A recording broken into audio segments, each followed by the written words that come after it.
बॉलीवुड फिल्मों में अपनी अदाकारी से लोगों को हंसाने वाले असरानी अब हमारे बीच में नहीं रहे।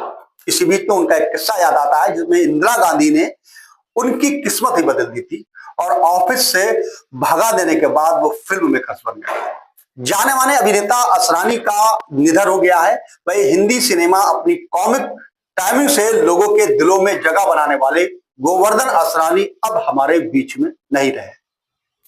84 साल के असरानी का मुंबई में 20 अक्टूबर की शाम को निधन हो गया था। बताया गया कि पिछले काफी दिनों से वो बीमार चल रहे थे। इसके बाद फेफड़ों की समस्या के चलते उन्हें अस्पताल में भर्ती कराया गया और फिर दिवाली के दिन उनका निधन हो गया। वही फिल्मों में आने के लिए असरानी ने खूब पापड़ बेले थे। अपना माता पिता से बगावत करके वो मुंबई आ गए थे और फिर पुणे के फिल्म इंस्टीट्यूट में ऑडिशन एडमिशन ले लिया और जहां उनके फिल्मी सफर की शुरुआत हुई थी।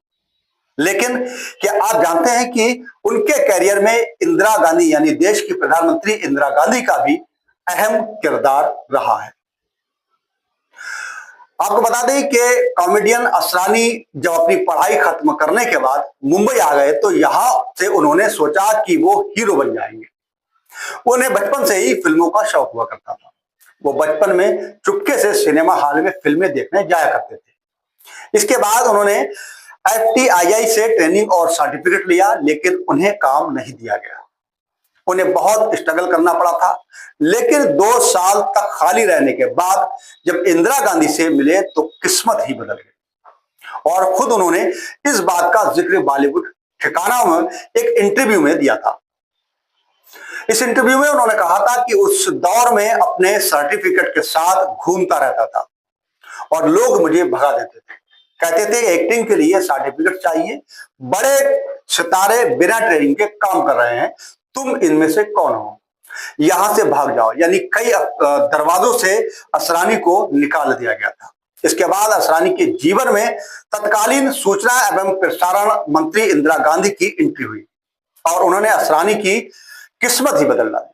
असरानी ने बताया था कि एक दिन इंदिरा गांधी पुणे आई हुई थी। उस वक्त वो सूचना और प्रसारण मंत्री थी और हमने उनसे शिकायत की थी। हमने उन्हें बताया कि सर्टिफिकेट होने के बावजूद भी कोई मुझे काम नहीं देता है। इसके बाद इंदिरा गांधी ने कुछ प्रोड्यूसर्स और मेकर्स को कहा कि असरानी को काम दिया जाना चाहिए। उनके कहने के बाद मेरे पास काम आने लगा। जया भादुड़ी और मुझे, हम दोनों को गुड्डी में कास्ट किया गया और उसके बाद लोगों ने FTII को गंभीरता से लेना भी शुरू कर दिया था।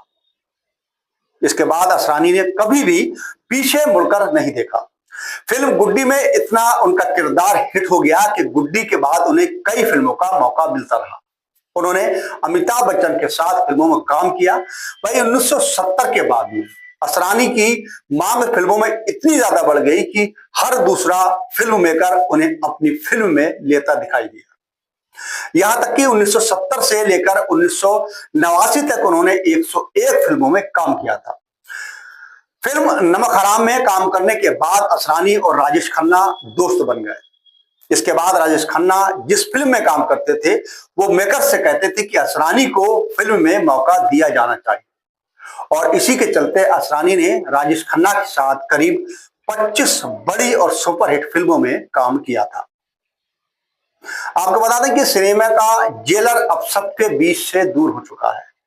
बॉलीवुड में अपनी अमिट छाप छोड़ने वाले असरानी को हमेशा उनके द्वारा किरदार निभाए जाने की जो याद है वो हमेशा याद रहेगी।